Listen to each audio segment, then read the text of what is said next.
Get a day start. In Mumbai, you have certain specific problems. I refer to one problem which is mentioned to me by every single foreign tourist who come to Mumbai. This is the entrance to the city. Now, this is something which I have mentioned to the Chief Minister on every drive into the city and at practically every public forum where I have spoken.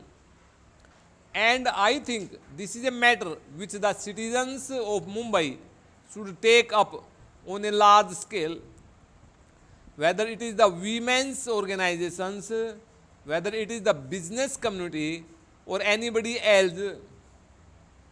I think that if everybody acts together, it can be tackled.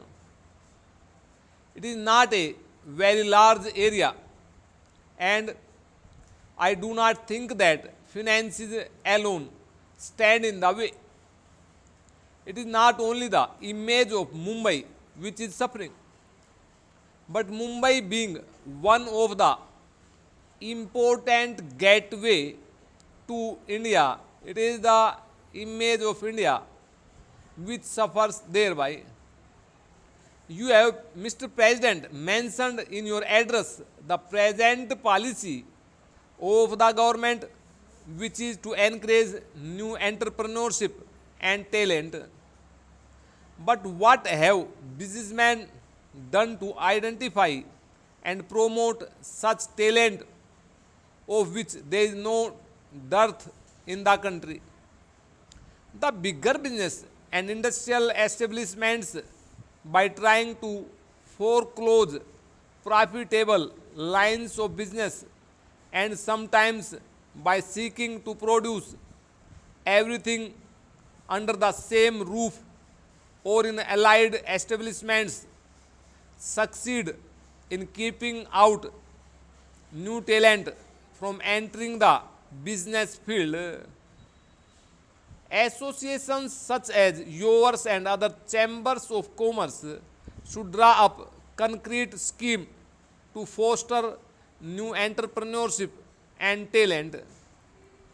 One suggestion which was made at the last meeting of the custodians of the nationalized banks was that some of the senior and professionally qualified executives in bigger establishments who have the necessary skill could step out and start small scale enterprises to provide employment to young engineers and other technical personnel.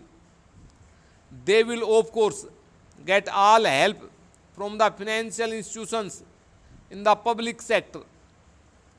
Business associations could also play an important and more active part in encouraging businessmen and industrialists in the industrially backward areas. As regards the organizational setup of the new nationalized banks, I think there is hardly any need for me to reiterate the assurance which I have already given, that is, that we do not propose to set up a top heavy organization, and we do envisage maximum possible freedom and flexibility of operation of individual banks, consistent only with certain broad social objectives, and that the functioning will be completely insulated from extraneous political influences. But we do envisage that the banks should function as an active instrument for the furtherance of the economic and social objectives.